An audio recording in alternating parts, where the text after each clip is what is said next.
Hey everybody, it's Flora. Welcome back to another manga spoiler talk about Fruits Basket the Final.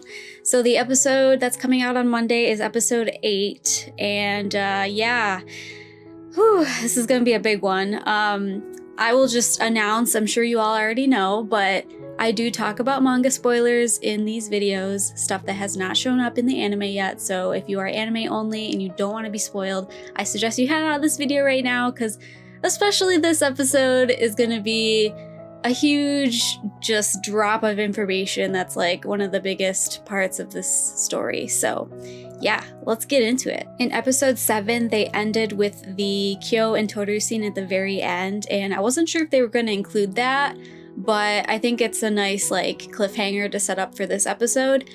Initially, I was thinking that this was going to be chapters 119 through 121, because I feel like the end of 121 is like definitely a huge cliffhanger, if you know what I mean.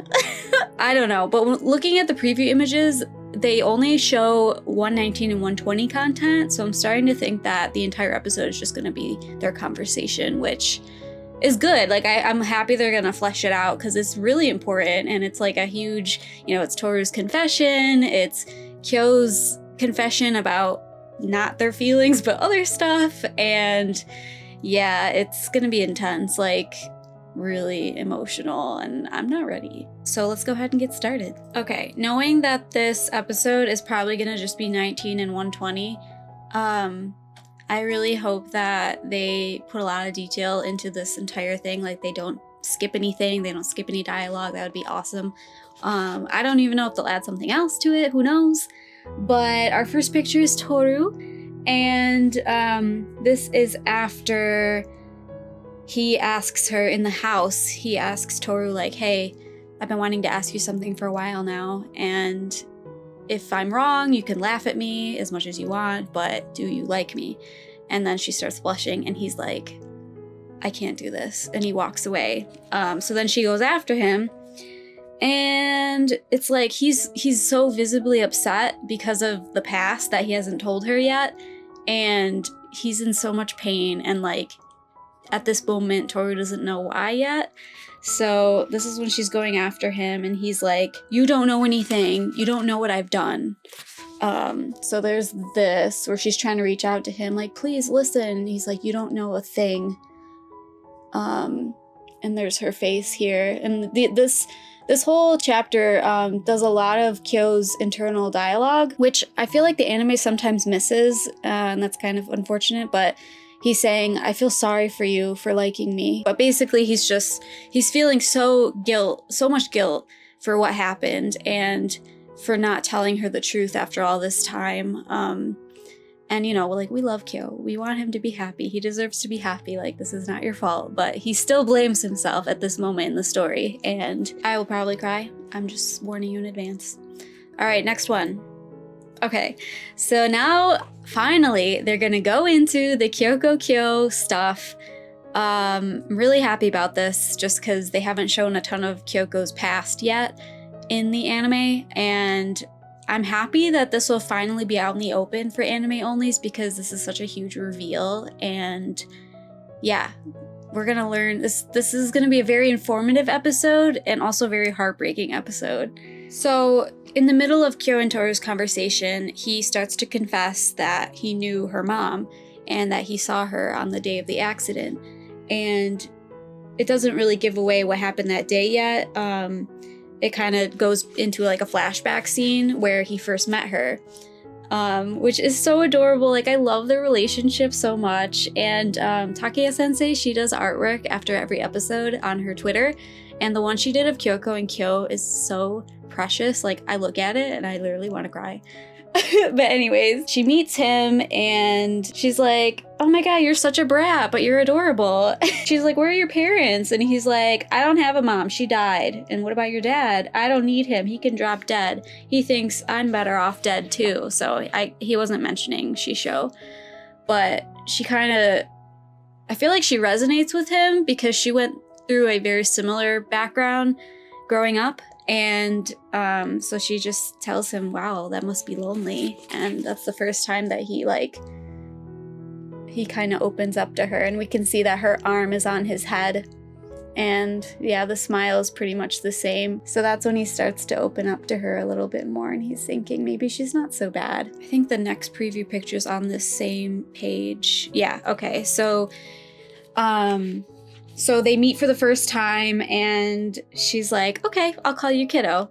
And he confesses in his head that he visited her a lot. We talked about all kinds of stuff, her backstory, which they haven't shown yet, Katsuya, and about Toru.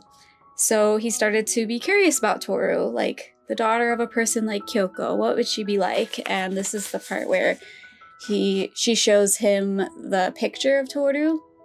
She says, this is my treasure. We've seen this scene before in the anime. They kind of mentioned it like during the beach arc a little bit when she showed the picture, and that's where like his curiosity and maybe even feelings for Toru kind of blossomed from there. Then it leads to the point where he runs into her again, and this is when Toru's missing, and he runs into Kyoko, and she's so upset, like, where's my daughter? Help me find her. And he's like, I'll go find her. So he searches all over for her, and he made a promise to Kyoko. He's like, I promise as a man, I'll take care of her, I'll find her. And so he looked everywhere, but obviously we know the real story, what happened. Yuki found her and brought back Toru to her apartment. He had the hat, which we know the hat used to belong to Kyo. So when he comes back and she's home, he recognized the hat, and he's like, oh, so Yuki's involved in this. And, you know, he's just a kid. So at the time, he still hated Yuki. And he was like, you know, why does he always have to take everything from me? So Kyoko's trying to say like, hey, sorry I put you through all that trouble. He sees that she has the hat. This is the part that's super sad, is because this is the last time they see each other when he's a kid, because he just gets really upset. And like, you know, he's a young kid and he's been through a lot, but he basically is like, anything he touched, meaning Yuki, isn't mine anymore, and he's a jerk, and he has everything. And Kyoko's like, but he helped Toru. No, he's still a bad person. And that's where the big quote comes from. If you didn't have someone to hate, you wouldn't know what to do with yourself, would you? Which that quote has been brought up many times in the anime. So yeah, this is like a really sad but touching moment, because this is the last like real conversation they have. After she said that quote, he's like, what, are you taking his side? And she's like, no, I'm not. I'm just saying there's good and bad in everybody. And then this part's so sweet. I love this part. She says, if you live your life and only focus on those things, like being negative and those types of things, you'll only be wasting what you do have. I mean, look at you. You're such a kind and wonderful boy. And they captured it so well. Oh, I'm gonna cry. It's so good. So even though she says that to him, he's like, what are you talking about? I don't get that. It doesn't make any sense. I'm leaving. And she's like, okay, won't forget your promise. I'll put it on your tab. So his promise that he would find Toru and take care of her, that was the promise. So then it kind of flashes forward where he was like, that's the last time I saw her. I realized that I was being a brat and I didn't know how to keep my temper. So then he saw her again on the day of the accident, and it was the first time he'd seen her in years. So now it goes back into Kyo's actual dialogue with Toru in that moment, where clearly he's very upset. And he confesses that, I saw Kyoko on the day of the accident, but I didn't know if I should say something. I recognized her right away. I could see the car coming for her, but if I had grabbed her and pulled her aside, I would have turned into a cat in front of everyone in the crowd. So yeah, this is just so sad. I can't do this. So yeah, I really like how the manga adds like the cat eyes during Kyo's really emotional moments. So this is the flashback scene of the accident, but he's saying like, I'm not human. I'm not fully human. If I tried to hold her back and grab her in my arms, everyone would have known that I'm not human. And he's saying this out loud to Toru. Like this is stuff he's been bottling up the entire series. So this is gonna be a huge thing. So this specific shot is when he is talking to Toru and he's saying like, I let her die. I saw her die and I protected myself over her life. So this part here, oh, it's so sad. I mean, it's like, it's not your fault, Kyo, but he's been blaming himself for so long that this is still what he believes. Sorry, my camera keeps getting blurry when I do the pictures back and forth. Pretty much all of 119, Kyo's doing all the talking, and he's the one that's like confessing all this information to her. And it's a lot of his internal thoughts, which is good to see what he feels from his perspective. Like, especially this page here, I hope they keep it in, where he's just so upset and he's like, I hate myself for being like this. I despise myself. I always protect myself in the end, and things would be better off if I just disappeared. I'm so scared that I can't look at you in the face. After he talks about Kyoko, he confesses to Toru that his mom also flew, which we kind of saw that in a previous episode, I think during his nightmare, where his mom walked in front of the train. But yeah, it kind of goes back to his past when he was a kid and he saw how upset his mom was, and he's basically just saying like, it's all my fault. I took them. I let them die. And that's the end of volume 20. But luckily, this episode isn't going to be a super cliffhanger with that. We go right into 21, which starts off with Akito running away. The beginning of this chapter goes back to another flashback of when Kyo was a kid, and he's talking to Shisho like, hey, I met this weird lady the other day, and she's not my friend or anything, but she told me to come see her again.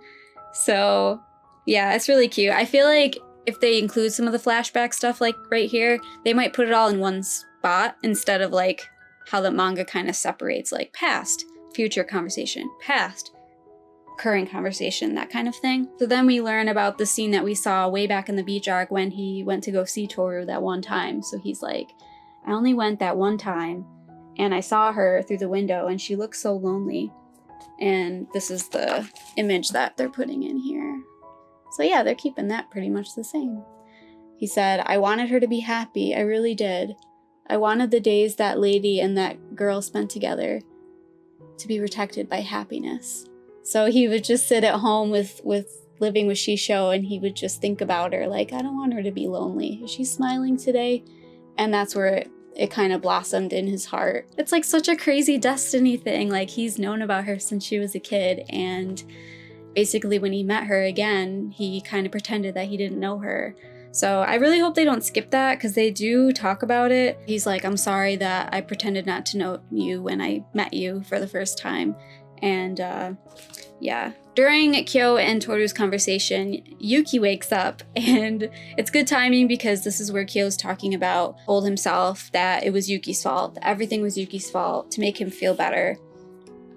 So after the accident and he went to the mountains with Shisho, that's what he was telling Shisho, like, it's all because of Yuki. It's all the rat's fault that all this bad stuff happens to me. And he tried to like make up some sort of bad guy, and that Yuki was just a scapegoat for his guilt and anger. Even though this is super tragic, it's really great that Kyo is being so open to Toru. Like, they've both always been really open to each other, but they've kind of kept this really big stuff hidden. And now it's all finally coming out. Here's this part where Yuki wakes up. Okay, yes. Very next page is when he's saying, I had to keep hating him. It was so simple. I couldn't believe how much better I felt just putting all the blame onto him.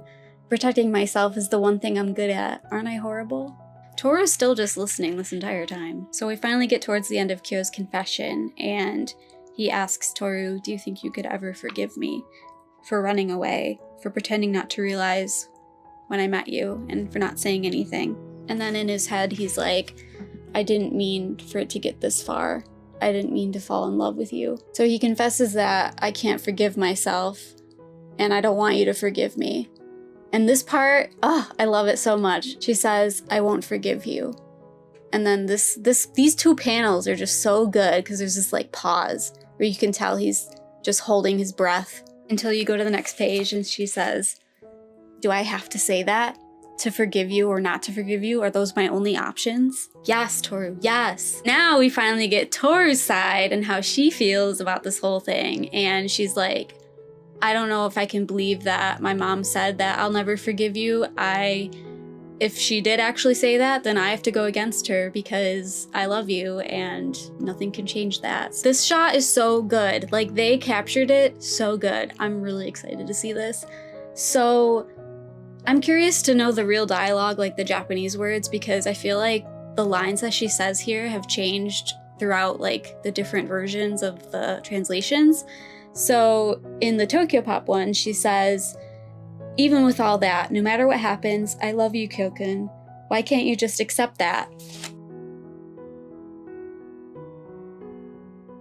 I don't know what the yen press version is with the collector's edition, but I think it's something like similar. And then the next line that Kyo says is the famous line, the one that the episode title is. In this book, it says, "I'm disillusioned," but in the episode, it's saying, "I'm disappointed in you." So basically, he's just saying, like, you're delusional and your love is a lie or whatever. So yeah, Toru kind of interprets that as a rejection, which we can see from her face. Ugh, so sad. So he says, "I'm disillusioned," which is the exact thing that he said he wouldn't be during the sheet scene when he's like, "And I'm not gonna be disillusioned." In the anime, he said, "I won't be disappointed in you, okay?" But here he just says it, and she remembers that moment with the sheet. But yeah.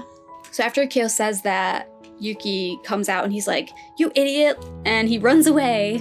And then Toru's just standing there, stunned, not knowing what to do, when Akito shows up. It's gonna be great. This is the last preview image, and this is where we leave off. Pretty sure this is gonna be the end of the episode. And don't forget, she still has the knife. So yeah, the next episode after this one is also gonna be crazy. We're at like the most intense part of Fruits Basket, and I'm not ready. So yeah, good luck everyone. I hope you enjoyed the episode. I really hope I do too. I think it's gonna be really good. And thanks so much for hanging out with me and looking at the preview images. I will see you all on Monday with my reaction, and everyone have a great weekend. Thank you all so much for your support. I'll see you next time. Bye!